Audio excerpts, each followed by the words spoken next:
भगवान का सत्कार। एक गांव में दामोदर नाम के एक गरीब ब्राह्मण रहा करते थे। ब्राह्मण को लोभ और लालच बिल्कुल भी न था। वे दिन भर गांव में भिक्षावर्ती करते और जो भी रूखा सूखा मिल जाता उसे भगवान का प्रसाद समझकर ग्रहण कर लेते। तय समय पर ब्राह्मण का विवाह संपन्न हुआ। विवाह के उपरांत ब्राह्मण ने अपनी स्त्री से कहा कि देखो, अब हम गृहस्थ जीवन में प्रवेश कर रहे हैं। गृहस्थ जीवन का सबसे पहला नियम होता है अतिथि सत्कार करना, गुरु आज्ञा का पालन करना और भजन कीर्तन करना। मैं चाहे घर में रहूं न रहूं, लेकिन घर में अगर कोई अतिथि आए तो उनका बड़े अच्छे से अतिथि सत्कार करना। चाहे हम भूखे रह जाए, लेकिन हमारे घर से कोई भी भूखा जाने न पाए। ब्राह्मण की बात सुनकर ब्राह्मणी ने मुस्कुराकर कहा, अच्छी बात है, मैं इस सब बातों का ध्यान रखूंगी। आप निश्चित रहे और भजन कीर्तन कर प्रभु भक्ति में ध्यान लगाए। ब्राह्मण और ब्राह्मणी सुखी सुखी अपना जीवन यापन करने लगे। ब्राह्मण रोज सुबह अपने घर से भिक्षावर्ती के लिए आसपास के गांव में जाते और जो कुछ भी मिलता उसे प्रभु इच्छा मानकर ग्रहण करते। ब्राह्मण के घर की स्थिति बहुत ही सामान्य थी।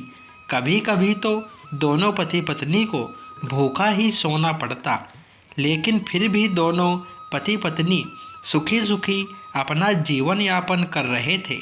मन में कोई भी द्वेष और लालच न था। भगवान बड़े लीलाधर है। वे देवलोक में बैठे बैठे सब कुछ देखते हैं। उनकी लीला बड़ी विचित्र है। वे समय समय पर अपने भक्तों के दुख हरने किसी न किसी भेष में आते रहते हैं। वे हमेशा अपने भक्तों की परीक्षा लेते हैं। एक दिन ब्राह्मण की भक्ति और त्याग से प्रसन्न होकर भगवान ब्राह्मण के घर साधु का वेश बनाकर ब्राह्मण की परीक्षा लेने पहुँचे। भगवान ब्राह्मण के घर के बाहर बने चबूतरे पर बैठे और भिक्षा के लिए आवाज़ लगाई। ब्राह्मण ने जब साधु महात्मा की आवाज़ सुनी तो वह बाहर आया। ब्राह्मण को देख साधु महात्मा मुस्कुराए और बोले, पुत्र, आज इस रास्ते पर जाते जाते मन किया कि आज तुम्हारे घर भोजन करूं। ब्राह्मण ने प्रसन्नता पूर्वक साधु महात्मा को नमन किया और बोला, महाराज, बड़ी अच्छी और प्रसन्नता की बात है कि आज आप हमारे घर भोजन करने के लिए पधारे हैं। आइए भीतर चलिए। इतना कहकर ब्राह्मण साधु महात्मा को घर के भीतर ले आया और बिछौना बिछाकर विश्राम के लिए निवेदन किया। देवयोग से उस दिन ब्राह्मण को भिक्षा में एक दाना न मिला था। उसने रसोई में जाकर देखा तो रसोई में अन्न का एक दाना न था। ब्राह्मण ने सोचा, अब क्या करें, आज तो भिक्षा में कुछ भी नहीं मिला। हम तो भूखे रह सकते थे, घर आए अतिथि को भूखा कैसे जाने दे। घर में फटे पुराने कपड़ों और बर्तन के अलावा कोई भी सामग्री न थी।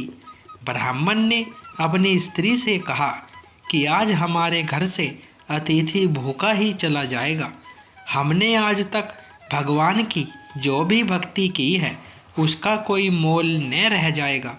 ब्राह्मण की पत्नी ने कहा, आप घबराते क्यों हैं, कुछ न कुछ जतन तो हो ही जाएगा। पत्नी की बात सुनकर ब्राह्मण ने ब्राह्मणी से पूछा, तेरे पास कोई गहना है? ब्राह्मणी बोली, गहना तो नहीं है और कपड़े भी फटे पुराने हैं। पत्नी की बात सुनकर ब्राह्मण बोला, तो फिर अतिथि सत्कार कैसे करेंगे? ब्राह्मणी बोली, आप नाई की दुकान से कैंची ले आओ।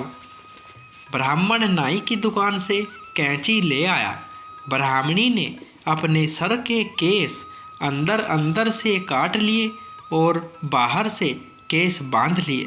अपने केस ब्राह्मण को देकर ब्राह्मणी बोली, आप बाजार में जाकर ये केस बेच आओ और इनसे जो कुछ भी रुपया मिले उनसे दाल चावल लेते आना। ब्राह्मण बाजार गया और केस बेचकर बाजार से दाल चावल ले आया। दोनों पति पत्नी ने बड़े आदर से साधु महाराज को भोजन कराया। भोजन कर साधु महात्मा बोले, वत्स, इस भरी दोपहर में अब मैं कहाँ जाऊँगा, इसलिए आज दिन में तुम्हारे यहीं विश्राम कर लेता हूँ। साधु महाराज की बात सुनकर ब्राह्मण ने प्रसन्नता पूर्वक कहा, बड़ी अच्छी बात है महाराज, आपकी सेवा का इससे अच्छा अवसर नहीं मिल सकता। इतना कहकर ब्राह्मण साधु महाराज के चरणों के पास बैठकर उनके पैर दबाने लगा। अब परेशानी महाराज के शाम के भोजन की थी। ब्राह्मण फिर महाराज के भोजन की चिंता करने लगा। अपने पति को चिंता में देख ब्राह्मणी बोली, आप व्यर्थ चिंता न करें, मैं हूँ ना कुछ जतन हो जाएगा। शाम को ब्राह्मणी ने अपने सर के बचे हुए केस काटकर ब्राह्मण को दे दिए और ब्राह्मण से दाल चावल खरीद लेने को कहा। ब्राह्मण बाजार से दाल चावल ले आया। रात्रि भोजन में भी दोनों पति पत्नी ने बड़ी ही प्रसन्नता और आदर के साथ साधु महाराज को भोजन कराया।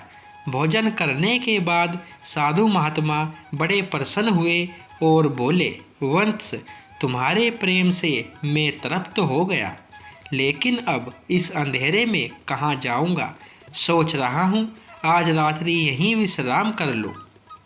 साधु महाराज की बात सुनकर ब्राह्मण बोला, महाराज, ये जो कुछ भी है सब प्रभु का है, आप निश्चित होकर यहाँ विश्राम कर सकते हैं। ये मेरा सौभाग्य है कि मुझे आपकी सेवा करने का अवसर प्राप्त हो रहा है। इतना कहकर दोनों पति पत्नी साधु महात्मा के चरणों में बैठ गए।